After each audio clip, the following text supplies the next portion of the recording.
আর মাগরিবের পর পরে এত মানুষ আসে কোত্থেকে? এখন মানুষ আসলে সমস্যা নেই, আগে এতগুলো মানুষ এক জায়গায় হলে জালেমদের কলিজায় আগুন লেগে যেত। চাষি এলাকায় চাষ হয় না, আলু চাষ হয়, এরপরে ধান চাষ হয়। ধান কৃষকের বাড়িতে এত বেশি হয়েছে যে গোলায় বা ঘরে রাখার জায়গা নেই, বাইরে বিভিন্ন জায়গায় ফেলে রেখেছে। কৃষকের মন খারাপ হয় যে এত ধান কেন হইল নাকি। কৃষক ধান যত বেশি হয় যেমন আনন্দ পায়। আমরা কোরআনের অনুষ্ঠানে যারা এসেছি, আজকে যারা আলোচনার আয়োজন করেছে কর্তৃপক্ষ, মানুষ বেশি হলেও এদের কোনো কষ্ট নেই, এদের আরো আনন্দ। যদিও আপনাদের বসতে দিতে পারে নাই, আমার মনে হয় জায়গা আরো বৃদ্ধি করার দরকার ছিল আপনাদের বসার জায়গাগুলো। দাঁড়িয়ে আছেন কেন? ওখানে বসার কিছু নেই, ঘাস আছে। এলাকা মনে হয় গরিব, একটা পার্টিও দিতে পারেননি, কাপড় দেওয়া আছে, বসেন না কেন? ওখানে বসে পড়েন 10-5 মিনিট না, 1-1.5 ঘন্টার সময়। আমরা 1 ঘন্টা তো অবশ্যই বসে, জায়গা পেলে বসে যান। আমরা কোরআনে কারিম থেকে তাফসিরুল কোরআন মাহফিল লিখেছেন, তারপর আবার আজিমুস শান। আমরা হক আদায় করে কোরআন থেকে কথা বলার চেষ্টা চালাবো ইনশাআল্লাহ। মঞ্চে বসা ওলামা ইকরাম, বিশেষ করে আপনাদের এলাকার সন্তান, এই পাশের কাহালু উপজেলার সাবেক উপজেলা চেয়ারম্যান, ইসলামিক চিন্তাবিদ, শিক্ষাবিদ, রাজনীতিবিদ জনাব অধ্যক্ষ তায়েব আলী, আতালাল্লাহু উমরাহু ওয়া বারাকাল্লাহু ফি হায়াতি, বিভিন্ন মাদ্রাসার প্রিন্সিপাল, ভাইস প্রিন্সিপাল সহ শিক্ষক শিক্ষিকা মণ্ডলী বিভিন্ন জায়গায় যারা বসে আছেন, হায়াতে তজ্জবা সিহাতে কল্লিয়া কামনা করছি। যাদের মেহনতের কারণে আজ আমরা হামজা হতে পেরেছি, যারা পেছনে শ্রম দিয়েছিল, এই জন্যে আজকে আমরা হামজা।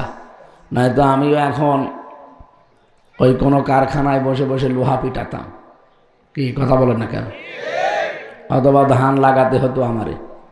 যদিও কাজগুলো দুইটাই ভালো।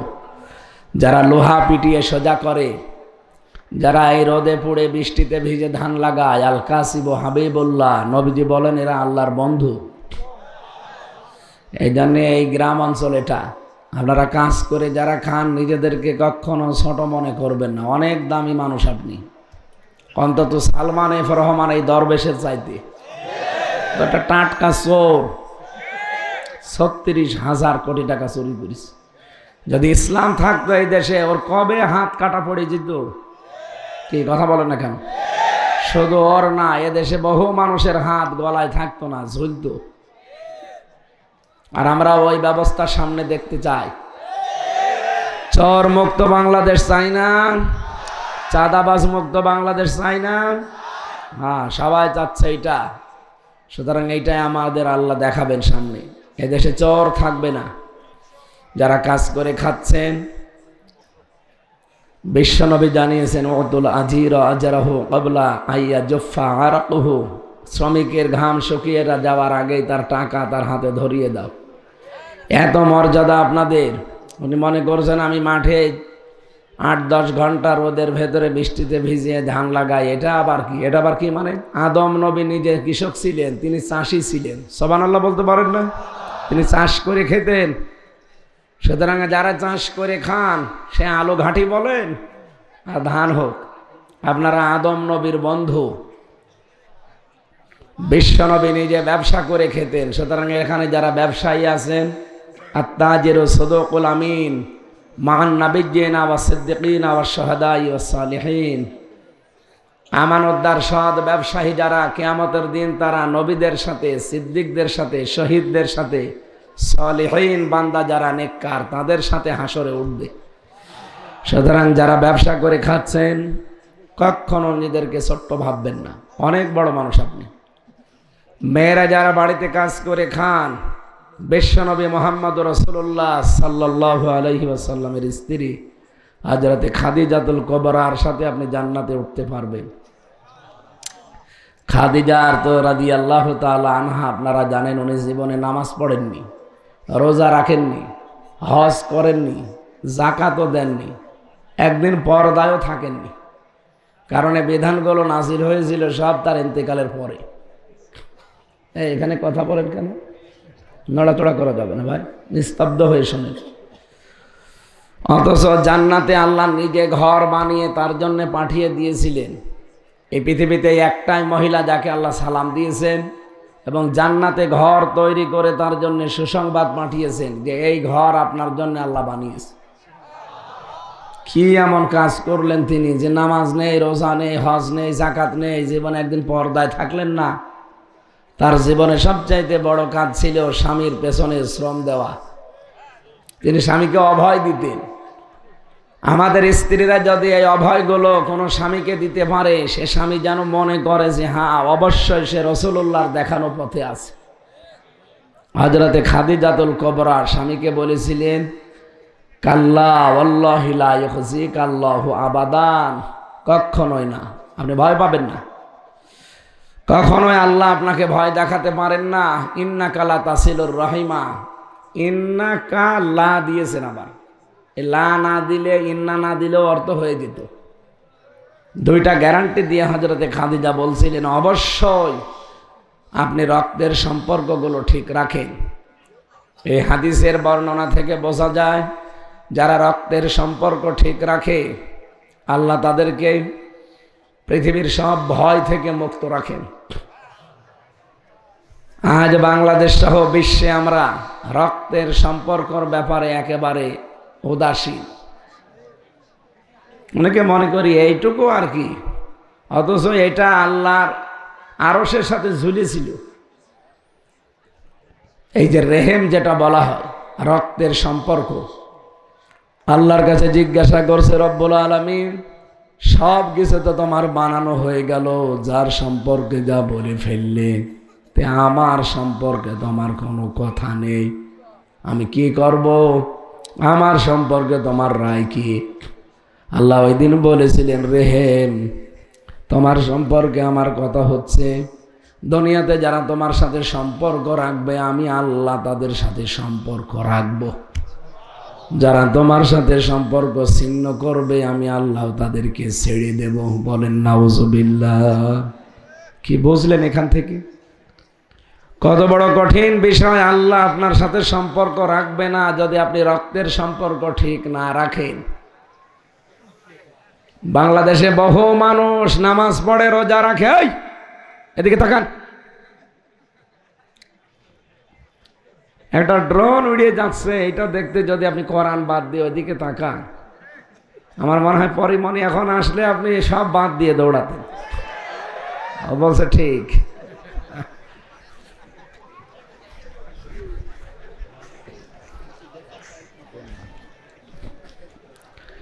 না, পরিমণি অত না, যা মনে করছেন অত না। আমার পাশের জেলে ছিল, আমি 4 নাম্বারে, উনি 3 নাম্বারে। বহুদিন আমরা ছিলাম এক জায়গায়, এক জায়গায় মানে এক ঘরে না, পাশাপাশি।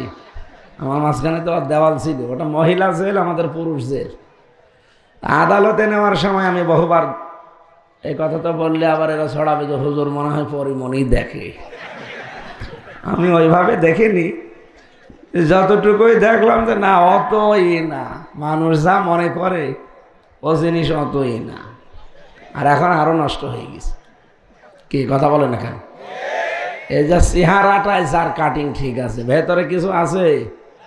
5টা স্বামী পাল্টিয়েছে, বলেন সুবহানাল্লাহ। নবীজি বলেন ওই মহিলার উপরে লানত যে বারবার স্বামী পাল্টায়। আর এর কয়টা স্বামী পাল্টিয়েছে? 5টা। এই জন্য ওইটার দিকে না তাকিয়ে কোরআন কি বলছে সেটা বোঝার চেষ্টা করেন। এদিকে আরো অ্যাক্টিভ হওয়া লাগবে। এটা ক্লাস চলছে, কত শিক্ষক বসে আছে দেখতে পাচ্ছেন, এটা ফাজিল মাদ্রাসা। তার মানে এখানে বহু আলেম আছে। আমি হিসাব নিকাশ করে মাপজব করে কথা বলবো ইনশাআল্লাহ। যে কথাটা তুলেছিলাম, চিন্তা ভাবনা করবেন যাদের রক্তের সম্পর্ক ঠিক নেই। বলেন তো, আপনার ভাইয়ের সাথে রক্তের সম্পর্ক না, আপনার বোনের সাথে, আপনার মা বাবার সাথে, এ কথা বলছে না কেন? এই যে রক্তের সম্পর্ক যাদের নাম বললাম, এদের সাথে যদি দুনিয়ার কোনো ঠুনকো বিষয় নিয়ে সম্পর্ক নষ্ট করে ফেলেন, আপনাকে বিভিন্ন রকমের ভয় আল্লাহ ভেতরে তৈরি করে দেবে। কি কথা বলেন না কেন? আপনি হাসিনার কথা চিন্তা করেন, কি ভয় পেয়েছে, খাবারও খেতে পারেনি। 5 মিনিট আগে বলেছিলেন একটা জিনিস লিখবো জাতির উদ্দেশ্যে, সেইটাও পারেনি, ভয়ে পালিয়েছে। কেন এত ভয় তার ভেতরে? কারণ তার রক্তের সম্পর্ক কোনোটা ঠিক নেই। আপনি বলেন কার সাথে তার রক্তের সম্পর্ক ঠিক আছে? আমরা তারে কন্যা বলে ডাকতাম, কেউ বুবু বলে ডাকতাম, কেউ মানুষ কন্যা বলতো। এই সম্পর্কগুলো কন্যা যারে তারে বলে মানুষ, সম্পর্ক কন্যার সাথে কিসের? রক্তের। বুবুর সাথে সম্পর্ক কিসের? এত বড় সম্পর্ক আপনার সাথে, আর আপনি কিছু না বলেই চলে গেলেন। যাওয়ার সময় শুধু ব্রিফকেস নিয়েছে 14টা, শুধু মাটি ভরা ছিল। হ্যাঁ, পাইলটকে বলেছে কি ব্রিফকেস গুলো উঠেছে? বলছে জি ম্যাডাম, চলো। কারোর সাথে কিচ্ছু বলে না। এ বগুড়াতে তার এক চাচা ছিল মমতাজ, কবরে আছে, কবরে আছে না? তারেও যদি বলতো যে চাচা আপনি কবরে থাকেন, আমি গেলাম, তাও বলে না। আমারে যদি মোবাইল নাম্বারটা জোগাড় করে বলতো হামজা চলে গেলাম, 3 বছর তো জেল খাটালাম, মাফ করে দিও, তাও বলে না, পালিয়ে চলে গেল। এত ভয় পেয়েছে। এই যে ভয়, এটা তৈরি করেছে কে? কেন? কারণ তার সম্পর্ক ভালো না, কারোর সাথে তার সম্পর্ক ঠিক নেই। জনগণের সাথে সম্পর্ক ঠিক ছিল? এদেশের 18 কোটি মানুষের আমার মনে হয় 17 কোটি মানুষ তাকে ঘৃণা করে। গতকালকে রিপোর্ট বেরিয়েছে আন্তর্জাতিক, সারা বিশ্বের 257টা রাষ্ট্র সবচাইতে ঘৃণিত মানুষের তালিকায় হাসিনার নাম। আমি বানিয়ে বললাম? আন্তর্জাতিক রিপোর্ট কালকেরটা। 2 নম্বরে নাম পেয়েছে সিরিয়ার এই পালানো এইরকম পলাতক প্রেসিডেন্ট বাশার আল আসাদের। ছেলে কথা বলা যাবে না ভাই। আর চা নিয়ে আসতে বলেছে কি আপনাকে? বসেন, এখন বসেন। যারা ওয়াজ মাহফিল দেয় এরা শোনে না, এরা খালি ভাঙ ফুং করে ঘুরে বেড়ায়। মনে করে আমরা ওয়াজ দিয়েছি, এই কত না আবার শোনা লাগবে। পায়ে ঠান্ডা লাগছে। হ্যাঁ, এখানে একটা কিছু দেওয়া যায় না, এর উপরে এটা। আরে এইটা নিয়ে আসতে এখন আধা ঘন্টা লাগবে না, থাক, কিছু নেই। হ্যাঁ না, আমার নেওয়া যায় না। হ্যাঁ না, এটা মুরব্বী মানুষ, এটা কি? এটা ঠিক, থাক ভাই, কিছু মনে করেন না, আমার শরীর ভালো না, আর একটু একটু কিছু হইলে আমি শেষ হয়ে যাব। কারণ ডাক্তার বলেছে আপনি টেপ মেরে রাখবেন মুখে, কিছু চাইলে লিখে দেবেন। এমন অবস্থা, কণ্ঠের রগগুলো সব ফুলে গেছে, আর শরীরে মাথার চুল থেকে পায়ের তালু পর্যন্ত এমন কোনো জায়গা নেই ওই জালেমরাই 3 বছরও টর্চার করে না, 1 ইঞ্চি জায়গা ফাঁকা রাখে না, চুলের উপরও চালিয়েছে। মাথার ভেতরে এমন অবস্থা করেছিল। এই যে এখন আয়না ঘরে আপনারা কি চেয়ার দেখতে পান, কারেন্টের শর্ট দেওয়া চেয়ার, কিন্তু ওরা যে চেয়ার দেখিয়েছিল ওই চেয়ারে খালি ঘরে, এই চেয়ারটাই তো শুধু লাফায় এভাবে। আমি নিজে দেখেছি, কিন্তু এই চেয়ারটা আমি পাইনি, আমি পেয়েছিলাম এই ঘোড়া চেয়ার।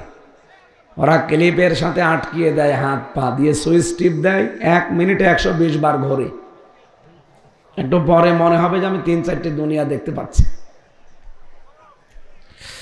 এই জন্য ওরা টর্চার যা চালিয়েছে, 11 ঘন্টা ওরা আমার মাজায় দড়ি লাগিয়ে টাঙিয়ে দিয়েছিল।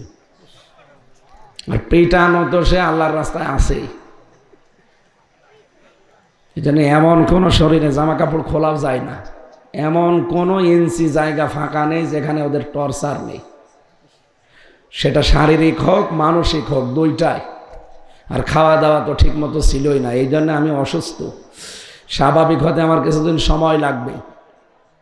10-12 জন এখন যদি একেবারে কথাবার্তা বন্ধ করে পড়ে থাকতে পারতাম, তাহলে অন্তত কিছুটা হতো। তা আপনারা আজকে না আসলে তো গালি দিতেন। আর ওই যে আব্দুল বারী রশিদি ভাইরে বলতো যে চিটার, যে কষ্ট করে হলেও আশা লাগছে। আজকের এই মাহফিলটা অন্তত আমি জানি না ভাই, আমি জানি দুইটা, দিনের বেলা একটা, রাতে নাটোরে। উনি যে মাঝখানে এটা ওনার দোলা ভাইয়ের বাড়ি বলে ঢুকিয়েছে, দোলা ভাইয়ের বাড়ি বলে ঢুকিয়ে আমার উপর একটা জুলুম হয়ে গেল।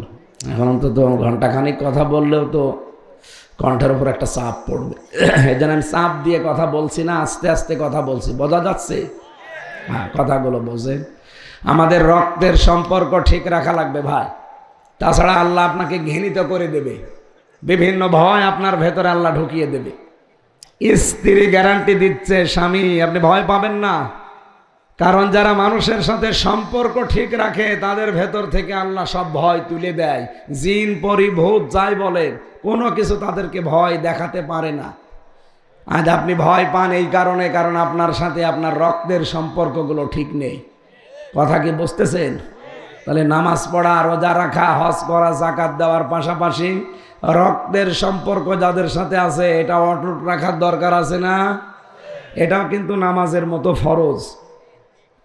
নবীজি বলেন, কোন স্ত্রী যদি চায় আমার স্বামী আরো বেশি দিন বেঁচে থাক, আমার স্বামীর মান সম্মান ইজ্জত আবরু টাকা পয়সা অর্থ সম্পদ ধন দৌলত আরো বেড়ে যাক, সেই মহিলা যেন তার স্বামীকে বলে, স্বামী তুমি যা করো করো, কিন্তু নিজের আত্মীয়র সম্পর্কগুলো ঠিক রাখো।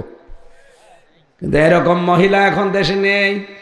আরো কি করে নিজের বোনের সাথে ভাইয়ের সাথে সম্পর্ক নষ্ট হয়, এইটা স্বামীকে শেখায়। কথা বলছেন কেন? নিজের আপন মা বাবার সাথে আমার সম্পর্ক রক্তের, সেইটা কি করে ছিন্ন করা যায়, দূর করা যায়, এই জন্য সবচাইতে বেশি ভূমিকা পালন করে আমার বউ। এরকম বউ দেশে নেই। সম্মানিত মা বোনেরা, শুধু নামাজ পড়া, শুধু রোজা রাখা, শুধু কালো বোরকা পরা ইবাদত না, রক্তের সম্পর্কগুলো ঠিক রাখা এটা ইবাদত। মাওলানা রশিদি সাহেব যে আয়াত পড়েছিলেন, আল্লাহর ইবাদতের পরে যাদের সাথে সম্পর্ক আপনার, সেটা কিন্তু মা বাবার।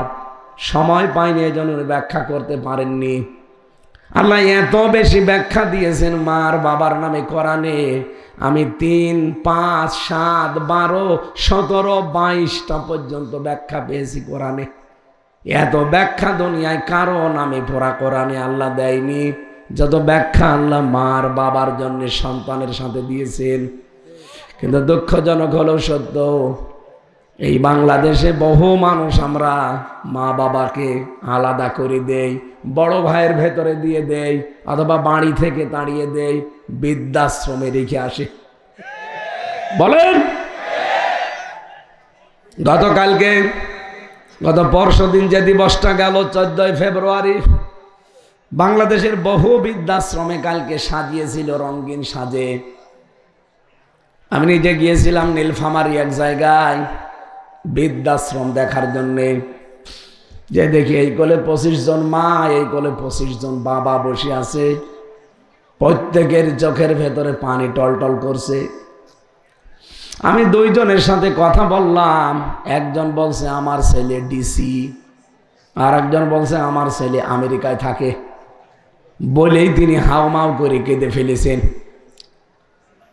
বললাম, মা কেন আপনি আজ 3 বছর এই বৃদ্ধাশ্রমে পড়ে আছেন? আমার বৌমার কারণে। আমার ছেলে একটা ডিসি, চিন্তা করতে পারেন, একটা পুরা জেলা চালাইছে।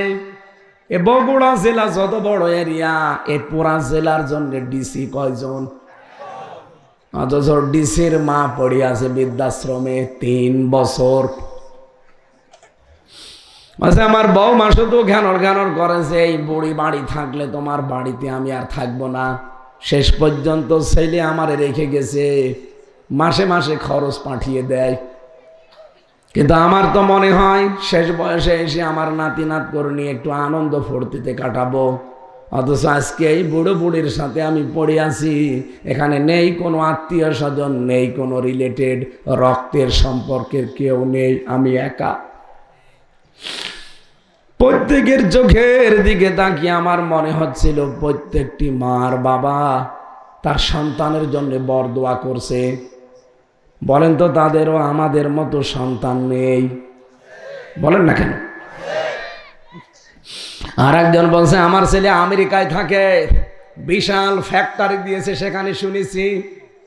এত বড় কিছুর মালিক হওয়ার পরও আজকে আমার জায়গা বৃদ্ধাশ্রম।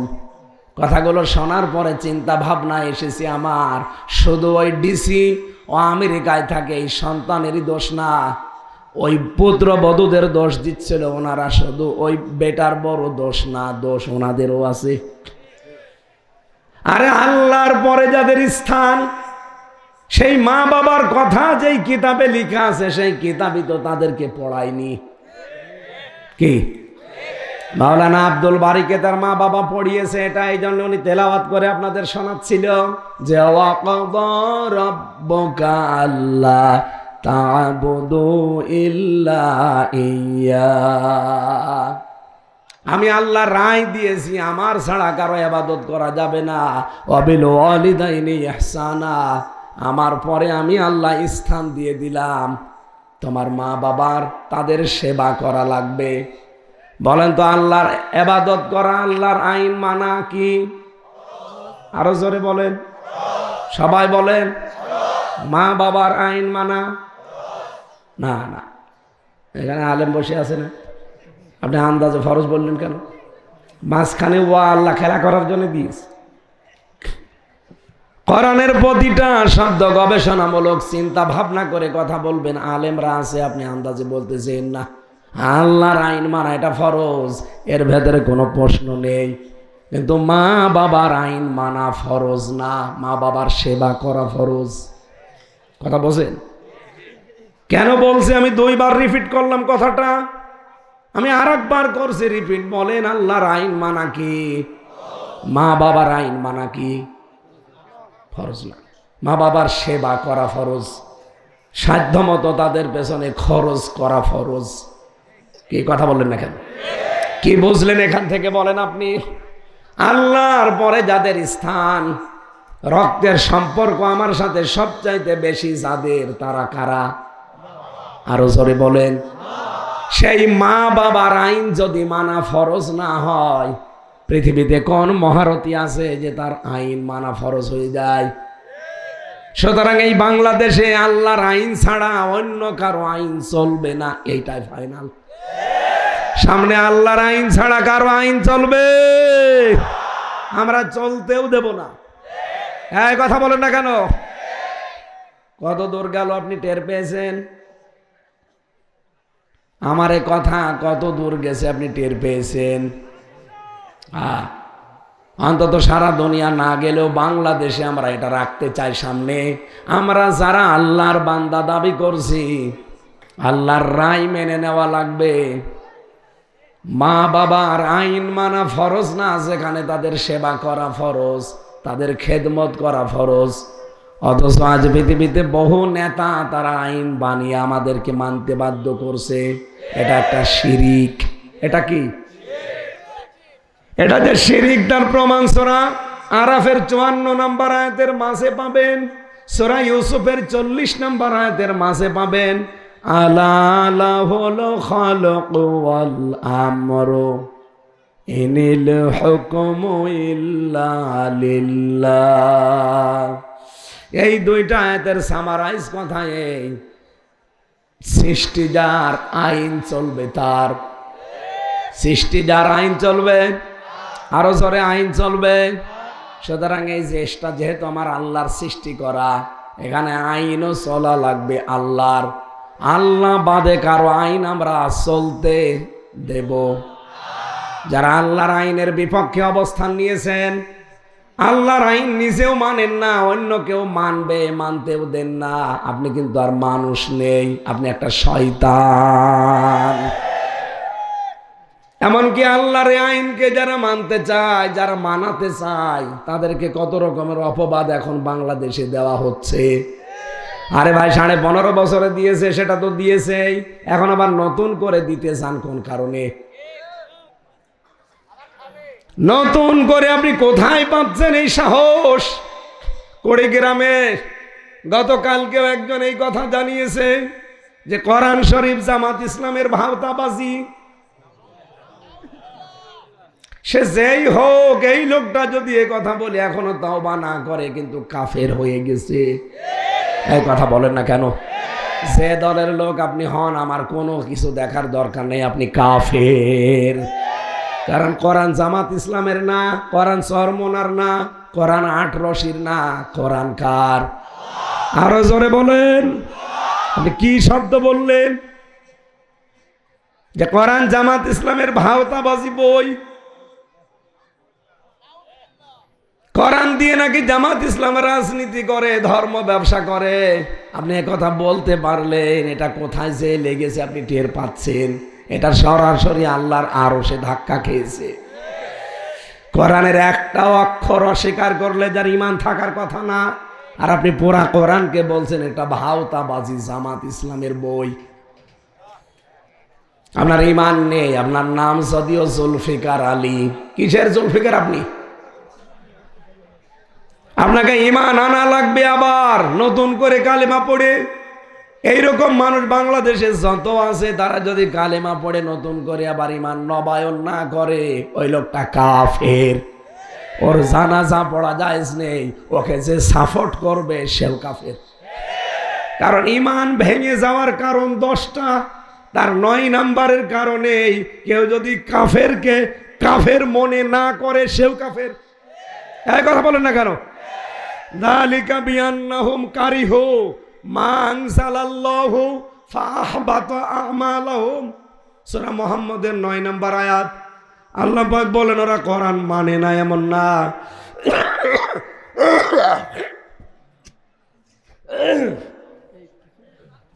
না না কিচ্ছু লাগবে না, ওরা কোরআন মানে না এমন না। আমি আল্লাহ যে নাজিল করলাম কোরআনে কারীম, কোন বিধান যদি কেউ অপছন্দ করে, সঙ্গে সঙ্গে ওর পেছনের যত আমল আছে ফাআহবাতা আমালাহুম, আমলের বহুবচন আমাল, আমি আল্লাহ সব কিছু ওর পেছনে নষ্ট করে দিয়েছি, ধ্বংস করে দিয়েছি। বলেন নাউজুবিল্লাহ। সুতরাং কুড়িগ্রামের এই নেতা কে কি করে আমি জানি না, ও নাকি সাবেক মেয়র ছিল। এই লোকটার ঈমান নেই এখন, অন্তত লোকটা কাফের। বলেন না কেন? কারণ ওর পেছনের কোনো আমল আখলাক আর আল্লাহ রাখে না, সব ধ্বংস করে দিয়েছে। ও একটা কাফের, ওকে যে সাপোর্ট করবে, দেখলাম ওর পাশে বসে বসে অনেকে দাঁত কেলাচ্ছে। ও কোরআনকে ভাওতাবাজি কিতাব বলে, আর পাশে বসে বসে দাঁত কেলায়, ওইগুলো কাফের হয়ে গেছে। এ যদি তাওবা না করে, এর জানাজা পড়া জায়েজ নেই, মরে গেলে এ বিনা হিসাবে বিনা বিচারে জাহান্নামী। এই কথা বলেন না কেন? কোরআনের কথা যারা বলে, এই মানুষগুলোকে কত রকমের অপমান করার চেষ্টায় আছে কিছু মানুষ। এই চাঁপাইনবাবগঞ্জের হারুন আর ওর বউ দুইজন মিলে শুরু করিস। এতদিন 15.5 বছর তো জালেমরা ছিল, এখন এরা আরম্ভ করেছে, আলেমদেরকে বলছে এরা ধর্ম ব্যবসায়ী। এই মানুষগুলো কোরআন নিয়ে রাজনীতি করে। কেন কোরআন নিয়ে রাজনীতি করা যাবে না? আপনাকে কে বলিস? আপনি কোরআন পড়তে পারেন? 918 জায়গায় আমি পেয়েছি আমার এই ছোট্ট মাথার ভেতরে কোরআনে রাজনীতি করা লাগবে। 918 জায়গায় আয়াত আছে। আমার ছোট মাথায় যদি এত কিছু থাকে, যাদের বড় বড় মাথা, এই দেখেন কত বড় মাথা, এই মাথার ভেতর আরো বেশি আছে। কি আর ওদের কি আছে মাথায়? মনে হয় শুধু গোবর আছে। এই কথা বলেন। বলেন না, কোরআনের সাথে রাজনীতির সম্পর্ক নেই। আরে শয়তান, সূরা ফাতিহা আমার সামনে যদি শুদ্ধ করে কেউ পড়তে পারে, যারা এই কথা বলে, তাদেরকে আমি মিষ্টি খাওয়াবো। ফাতিহার অর্থ বোঝার দরকার নেই, ফাতিহা শুদ্ধ করে পড়তে বলেন।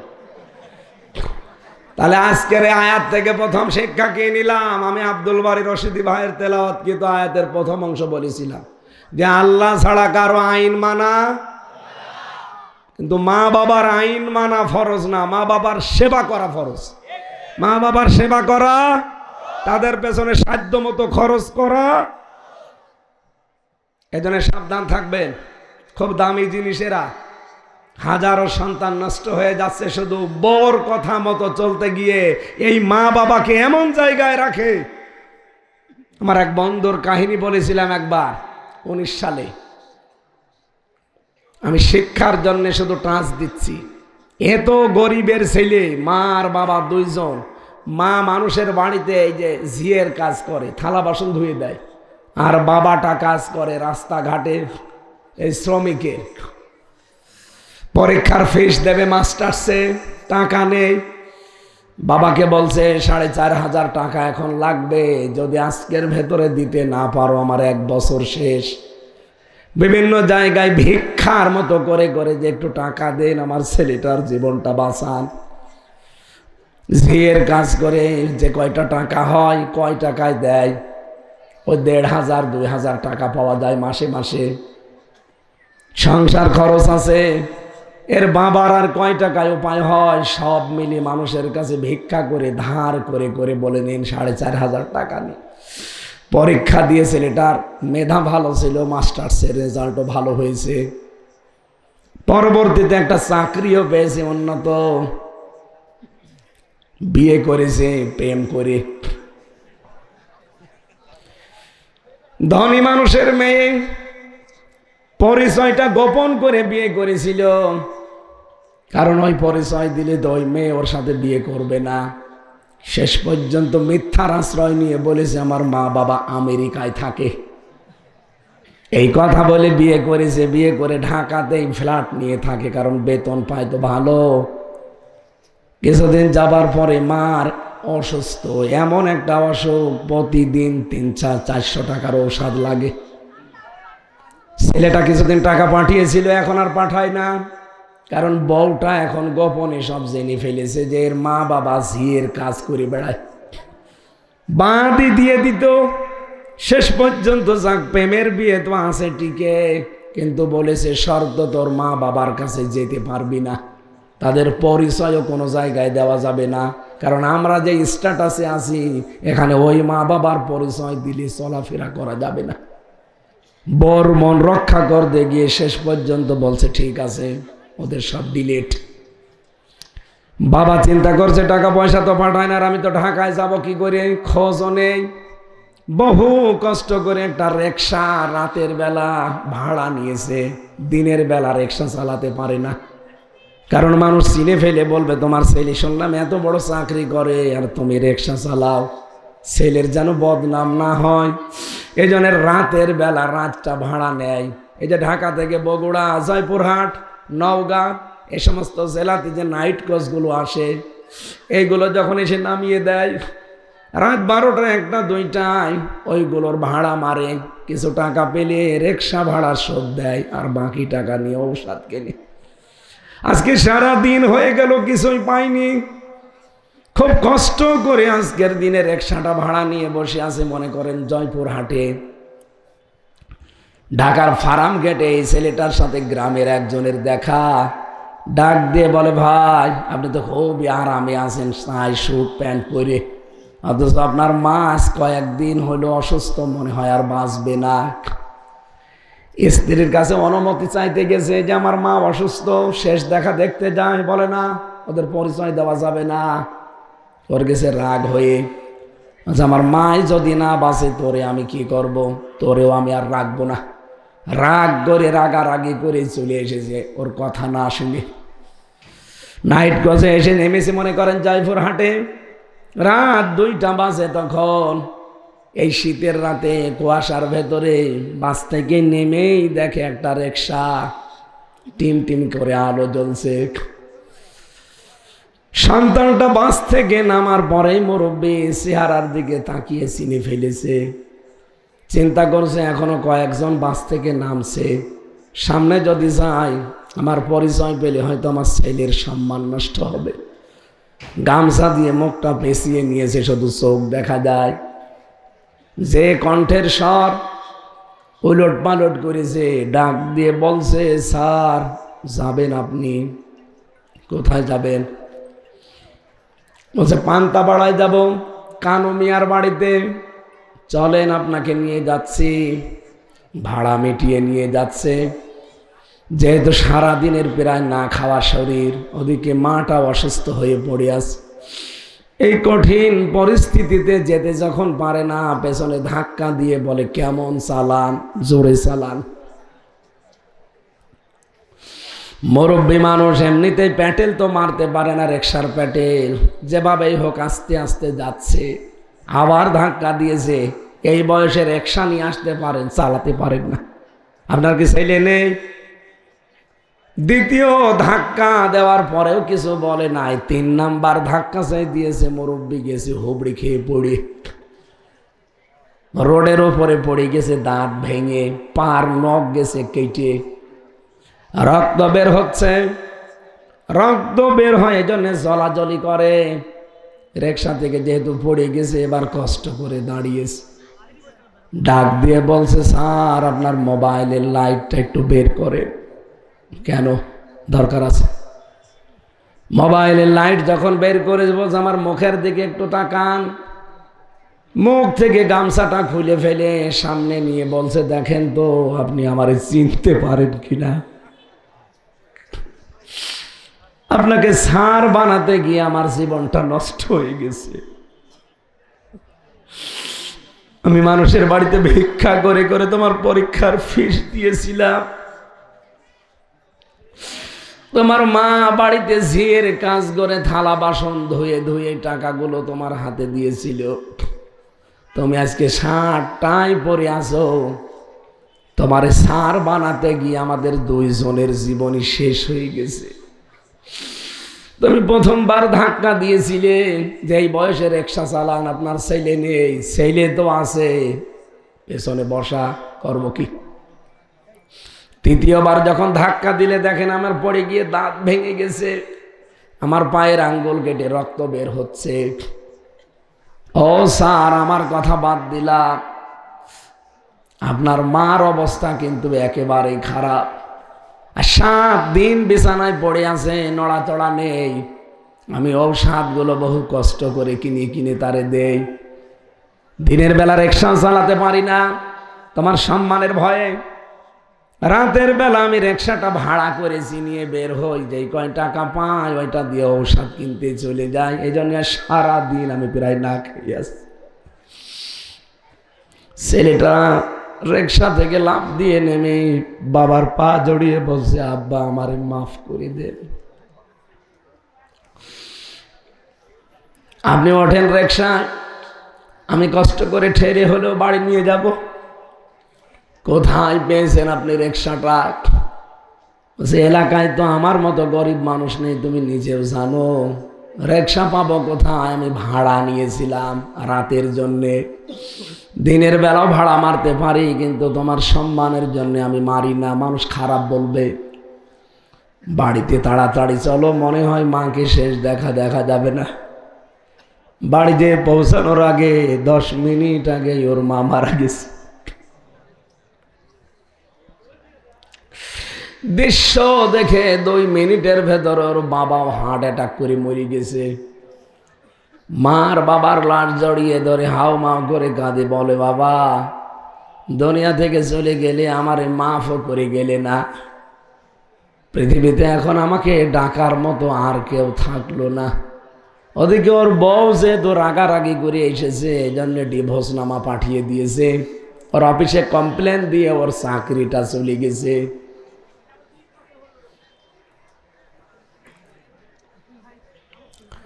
রক্তের সম্পর্ক যদি ছিন্ন হয়ে যায়, আমার বন্ধুর মতো অবস্থা হবে আপনারও। পৃথিবীর সব কিছু আপনার থেকে দূরে চলে যাবে। বিভিন্ন ভয় আল্লাহ আপনার ভেতরে ঢুকিয়ে দেবে। আমি যে পয়েন্টে কথা বলছিলাম আপনার মনে আছে কিনা জানি না, এদিকে তাকান। হযরতে খাদিজাতুল কুবরা রাদিয়াল্লাহু তাআলা আনহা তার স্বামীকে প্রথমে এই অভয় দিয়েছিলেন যে ভয় পাবেন না, আপনি রক্তের সম্পর্ক ঠিক রাখেন। সুতরাং যারা রক্তের সম্পর্ক অটুট করবে, ঠিক রাখবে, মজবুত করবে, তাদের কোনো ভয় নেই। আমরা আজকে থেকে এই ইবাদতটা পরিবারে একটু চালু করি। হ্যাঁ, অনেক বড় কারণে হয়তো আমরা পারি না, আমি নিজেও জানি, কিন্তু আমাদের চেষ্টা করা লাগবে। বউ চলে গেলে হয়তো বউ পাওয়া যাবে। মা বাবা যদি একবার চলে যায়, তামাম দুনিয়া খুঁজলেও এরকম জিনিস আর পাবেন না। পৃথিবীর যারা ভালোবাসে আমাদেরকে, সবাই কম বেশি ভালোবাসে স্বার্থের কারণে। নিঃস্বার্থভাবে ভালোবাসা পৃথিবীতে আমি কারো পাইনি। শুধু মা আর বাবার ভালোবাসার ভেতরে কোনো স্বার্থ নেই। কথা বলেন না কেন? যে মেয়েটার সাথে আপনার বিয়ে হয়েছে এত ভালোবাসে আপনাকে, আমিও জানি আপনার বউ আপনাকে ভালোবাসে। আপনি মরে যান, হয়তো খুব বেশি হলেও 3 দিন কাঁদবে, 7 দিন না খেয়ে থাকবে, এরপরে আস্তে আস্তে 40 দিনে আপনাকে ভুলে যাবে। 4 মাস 10 দিন পরে তার মা বাবা তাকে নিয়ে দেখবেন অন্য জায়গায় বিয়ে দিয়ে দিবে। 2-3 দিন পরে সেই তার বাবা মার কাছে মোবাইলে বলবে, বাবা ভালোই করেছেন, আপনার আগের জামাই ছাড়া এইটা আরো 100 গুণ ভালো। এই হচ্ছে দুনিয়া। এদের পেছনে থাকতে গিয়ে এদের মন খুশি করার জন্য আল্লাহর পরে যাদের স্থান, এই মা বাবাকে নারাজ করা যাবে? কেউ করব এখন থেকে আমরা? আল্লাহ আমাদের হেফাজত করুন, বলেন আমিন। 2 নাম্বার স্ত্রী বলেছিলেন, তাহমিলুল কাল্লা, কখনো ভয় পাবেন না স্বামী আমার।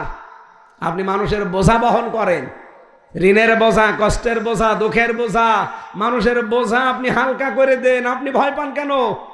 বাংলাদেশে আমরা এই 15.5 বছরে কত রকমের বোঝা মানুষের উপরে চাপিয়ে দিয়েছি। আমার ভয় লাগবে না? লাগবে কার? দুঃখের বোঝা, কষ্টের বোঝা, ঋণের বোঝা, কত রকমের বোঝা আমরা মানুষের উপরে আরো চাপিয়ে দিয়েছি। তাদের বোঝা দূর করা দূরের কথা। এরকম 5টা কথা একটা একটা করে শুনিয়েছিলেন। আমি এই পয়েন্টটা এনেছিলাম এই কারণে, আজ পৃথিবীতে আমরা রক্তের যে সম্পর্ক এটা অনেকেই জানি না, যেটা কি মনে করি এ আর কি জিনিস, অথচ এটা যে ঠিক রাখা ফরজ। আজকে থেকে আমরা এখনই ঠিক রাখবো। আল্লাহ পাক আমাদের যত রকমের অভাব আছে, যত রকমের ভয় আছে, তার পক্ষ থেকে যেন দূর করে দেন, বলেন আমিন। প্রধান অতিথি বসেন। আসসালামু আলাইকুম।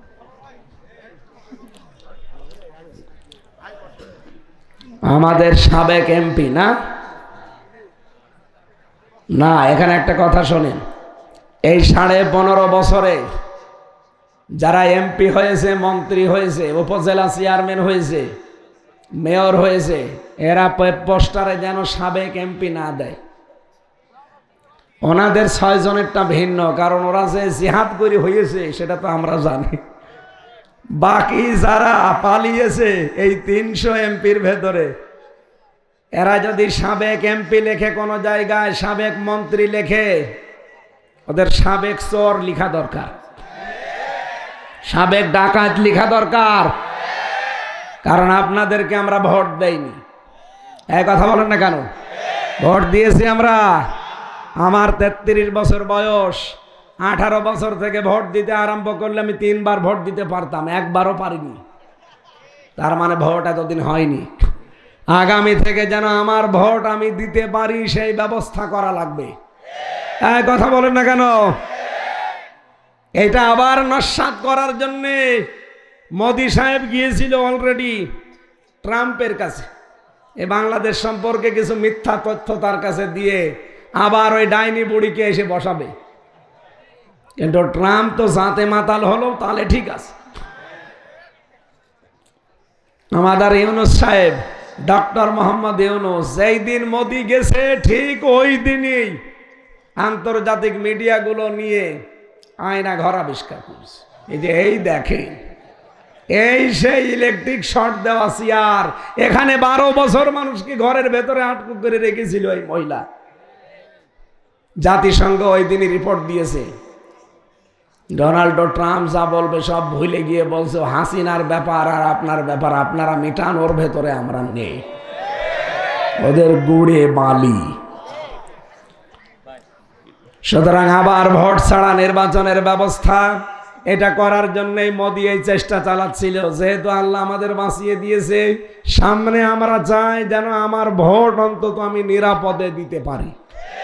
এই কথা বলেন না কেন? এটা একটা আমানত, একটা রায় মানে একটা আমানত। ইন্নাল্লাহ ইয়ামুরুকুম আন তুআদ্দুল আমানাতি ইলা আহলিহা, অবশ্যই আল্লাহ তোমাদের নির্দেশ দিচ্ছে তোমাদের যাবতীয় আমানত, এখানে আমানত যেহেতু বহু বচন, তাফসিরে মারেফুল কোরআনে আল্লামা আহমেদ শফি আল্লামা শফি রহমতুল্লাহ আলাইহি লিখেছেন এখানে আমানত মানে ভোট, ভয়কার ট লেখা আছে, আপনি নিয়ে আসেন বাংলাতে। ভোট, রায়, সিদ্ধান্ত এগুলো সব বাংলায় লেখা আছে। সুতরাং আমার রায়, আমার সিদ্ধান্ত, আমার ভোট আমি এমন জায়গায় দেব যার জন্য মানবতার কাজ হবে, দেশের কাজ হবে, ইসলামের কাজ হবে। এই কথা বলেন না কেন? কিয়ামতের দিন বহু মানুষ উঠবে, তার আমল নামায় জেনার গোনা লেখা থাকবে। লোকটা বলবে রব্বুল আলামিন তোমার ফেরেশতারা মনে হয় উল্টো পাল্টা করে লিখেছে, আমি তো মনে জেনা করিনি। আল্লাহ বলেন আমিও জানি তুমি জেনা করনি, আমার মানুষকে ভোট দিয়েছিলে, রায় দিয়েছিলে, তোমার ভোট পেয়ে লোকটা এমপি হয়ে, মন্ত্রী হয়ে সংসদে বিল এনেছিল মদের, জেনার পক্ষে। এই বাংলাদেশে 300 জন এমপি হবে, 151 জন যদি একবার কোনো বিষয়ে হ্যাঁ বলে দেয় ওইটাই তার পরের দিন পাশ হয়ে যাবে। কথা বলেন না কেন? সুতরাং আমরা এমন মানুষকে সামনে রায়, ভোট, সিদ্ধান্ত দিতে চাই যিনি প্রথম দিনই সংসদ অধিবেশনে নামাজের বিল আনবে। এ নির্দেশ কার? সূরা হজের 41 নম্বর আয়াতে আপনি খুঁজে নেবেন, এটা 17 নম্বর পারা 16 নম্বর পৃষ্ঠার 7 নম্বর লাইনে আছে, আল্লাযীনা ইম্মাক্কান্নাহুম ফিল আরদি আকামুস সালাহ। রব্বুল আলামিন বলেন আমার মুমিন বান্দাদেরকে যদি আমি রাষ্ট্র ক্ষমতা দান করি, ওরা প্রথম কাজ সংসদের প্রথম অধিবেশনে বিল পাস করবে নামাজের। 54 বছর আমরা যাদেরকে পাঠিয়েছি সবই তো প্রায় মুসলমান, এই কাজটা করলেন না কেন? সংসদের প্রথম অধিবেশনে কেন আপনারা নামাজের বিলটা পাস করে দিলেন না? তাহলে এই দেশে চুরি বন্ধ হয়ে যেত। আল্লাহ গ্যারান্টি দিচ্ছে নামাজের বিল পাস করেন, চুরি, ডাকাতি, এই যে ছিনতাই, রাহাজানি, জেনা, ধর্ষণ এগুলো বন্ধ হতে বাধ্য। ইন্নাস সালাতা তানহা আনিল ফাহশাই ওয়াল মুনকার, অবশ্যই নামাজ অশ্লীল ফাহিশা কাজ থেকে মানুষকে বিরত রাখবেই, এই গ্যারান্টি কার? সুতরাং নামাজের বিল যারা আনবে এরকম মানুষকে রায় দেওয়া যাবে না। মোশাররফ সাহেব যদি নামাজের পক্ষে যে কথা বলে আর যদি তার পরের দিন নামাজের বিলটা কায়েম হয়ে যায়, আপনি মোশাররফকে একটা ভোট দিয়েছিলেন, অথচ মানুষ নামাজ পড়বে 18 কোটি। কত? 18 কোটি মানুষ নামাজ পড়লে যে সওয়াব পায়, আপনি একটা ভোট দিয়ে ঠিক সেই সওয়াব পাবেন। এজন্য এটা রাজনীতি মনে না করে, দুনিয়ার কাজ মনে না করে, সামনে এই কাজটা আমাদের অধিকার আমরা খাটাতে চাই। যারা এই জায়গায় কেউ বাধা হয়ে আসতে চান, এবার 15 বছর তো ছিলাম, এবার আর আমরা কাউকে বাধা দিতে দেব না। আমার ভোট আমি দেব, দেখে শুনে বুঝে দেব। কথা বলেন ঠিক কিনা? আল্লাহ রাব্বুল আলামিন চর্মচোখে 56,000 বর্গমাইল আমরা যেন দেখতে পাই যে রাষ্ট্রীয়ভাবে নামাজ আর যাকাত কায়েম হয়ে গেছে। এই এলাকায় কত মানুষ টাকা ছেড়ে রাখে, 1000 টাকা দেয়, মাসে মাসে 200 টাকা বেশি পায়। এটার নাম কি? এটা মায়ের সাথে জেনা করার গুনাহ হচ্ছে। বগুড়াবাসী, মায়ের সাথে জেনা করে কোনো মানুষ নামাজ পড়লে ওর নামাজ হবে? বলেন। তাহলে এই গোনাটা বাংলাদেশ থেকে বিদায় করা লাগবে না? আর এটা তো নিজের ব্যক্তি উদ্যোগে হবে না, এটা জাকাত ভিত্তিক অর্থনীতি কায়েম করা লাগবে। ইসলামী ব্যাংকে যেই নিয়ম নীতিগুলো চলছে ইসলামের, যদিও 100% পারফেক্ট না, তারপরেও যে নিয়ম আছে ইসলামের 28টা। ইসলামী অর্থনীতি যারা বোঝে, মোশারাকা, মোদারাবা, মোরাবাহা, বায়ে সালাম, বায়ে ইস্তেসনা, বায়ে মুআজ্জাল, বায়ে ওয়াহেদা, এরকম 28টা আছে। কয়টা? আমার অর্থনীতির ওপর তো আলোচনা না আজকে। এখানে 28টা নিয়ম দিয়ে শুধু ইসলামী ব্যাংক চলবে না, বাংলাদেশের সোনালী, রূপালী, চৈতালি ব্যাংক আছে, ওইটা হবে। এরপরে অগ্রণী, আরো যত রকমের ব্যাংক আছে সব ইসলামী অর্থনীতির এই 28টা নিয়ম মেনে চলা লাগবে। আর এটা চলবে তখন যখন বাংলাদেশে রাষ্ট্রীয়ভাবে জাকাত ভিত্তিক অর্থনীতি কায়েম হবে। এটা তো ফেরেশতারা করে দেবে। হ্যাঁ, তো এইটাকে আপনি রাজনীতি মনে করে চলে যান কোন কারণে? আপনি যে জেনা করছেন মায়ের সাথে, তাহলে 1 বার 2 বার না 33 বার, অথচ এখানে বহু মানুষ এই গোনায় লিপ্ত। 1000 টাকা ছেড়ে দেয়, মাসে মাসে 200 টাকা বেশি দেয়। এই কারা এগুলো করছেন তারা এই মুহূর্তে সিদ্ধান্ত নেন যে আমি ছেড়ে দেব। যারা যারা ছেড়ে দিতে পারেন হাত তোলেন। এই মুরব্বী মানুষ টাকা ছেড়ে রেখেছেন। কয় টাকা ছেড়েছেন? এদিকে আসেন, আসেন এদিকে। দাঁড়িয়ালা মানুষ আপনি, নাউজুবিল্লাহ। না না বুঝো হাত তুলবে কেন? না এই এলাকায় নেই, এই গোনাটা নেই। হ্যাঁ কথা বলেন না কেন? এই যে অনেকে জমি জায়গা দেয়। 1 বিঘা জমি আমি দিলাম মোশাররফ সাহেবকে, উনি আমাকে 1 লাখ টাকা দিল। যতদিন উনি জমি করে খাবে টাকা ফেরত দেওয়া লাগবে না। যখন 2 বছর 5 বছর যখন জমি ফেরত নেবে তখন আমি টাকা দিয়ে দেব। এটার নাম কি? কট। এ কট খাওয়া, কট জায়েজ নেই। এ কট তো কটই, এইটা জায়েজ নেই ভাই। এটা যারা করছেন আপনি কিন্তু জেনার গোনা হচ্ছে আমল নামায়। এটা ছেড়ে দেওয়া লাগবে। সত্যি করে বলবেন। এখানে অন্ধকার আছে, দেখা যাচ্ছে না। কে কে এই কটে আছেন হাত তোলেন তো। না আছে, ওই যে 1 2 3 4 যাক আছে, কয়েকজন আছে।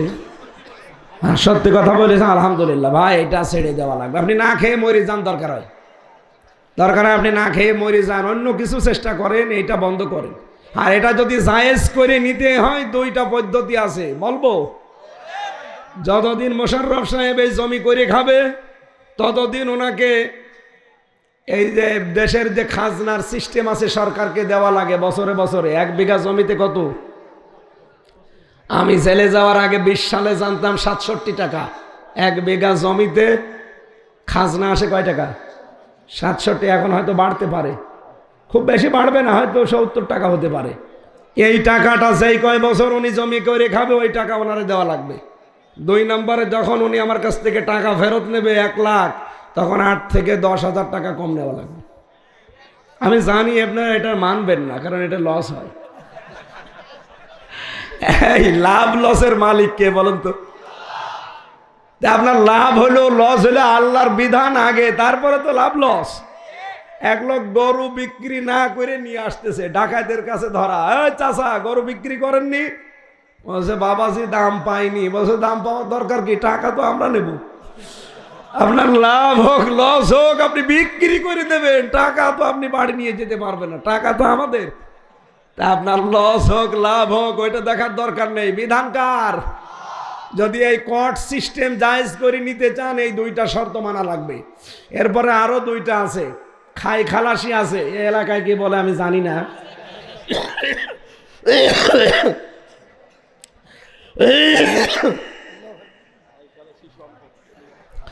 না, আমার ইসলামী অর্থনীতির উপর আজকের আলোচনা না। আজকের আলোচনা রমজানের উপরে। আমি তেলাওয়াত করেছিলাম সূরা বাকারার 183 নম্বর আয়াত। রমজান কি দিতে আসে, কিন্তু সে বিষয়ে তো যেতেই পারলাম না। খাদিজাতুল কুবরার এক হাদিসে আমার 1 ঘন্টা চলে গেছে। এদিকে আর মাহফিল আছে রাতে। 28 তারিখে আছে বগুড়া, 28 তারিখে ডমনপুকুর কামিল মাদ্রাসা। আর আছে আর কোনো জায়গায় আছে? আপনার আশপাশে নেই? এত মাহফিল নিয়ে কি করেন আপনি? আপনি তো নিয়েছেন 20টা। এই এলাকায় মাহফিল দেবেন, মানুষ তো দেখছে ভালোই হয় এলাকায়, দেবেন এই এলাকায় মাহফিলে দেবেন। হ্যাঁ, প্রজেক্টরও দিয়েছে। আমরা আবার সামনে আসবো, যেহেতু এখন 9টায় ওঠা লাগবে, আবার নাটোরে 1 ঘন্টায় যাওয়া লাগবে, খাওয়া লাগবে, নামাজ আছে মাঝখানে। আমি আজকে আর চালাতে পারছি না। আমি তাফসীর মনে করেছিলাম করবো আয়াতের। আমাদের প্রধান অতিথি, আমাদের অভিভাবক উনি। আমি জেলখানার ভেতরে এক অভিভাবক পেয়েছিলাম, জনাব তারেক জিয়া, আপনাদের এই জেলার সন্তান তারেক জিয়ার পিএস, ওই যে অপু ভাই, বহু সাহায্য করেছে জেলখানার ভেতরে আমাকে। আল্লাহ তাকে উত্তম যাজা যেন দান করেন। আমি জনাব তারেক জিয়ার মায়ের জন্য দোয়া করছি আপনাদের নিয়ে। আল্লাহ রাব্বুল আলামিন ম্যাডামকে যেন, আপনাদের এই জেলার পুত্রবধূ নাকি ফেনী জেলার মেয়ে, আল্লাহ যেন তাকে আবার সুস্থ করে আপনাদের মাঝে ফেরত দেন। বলেন আমিন।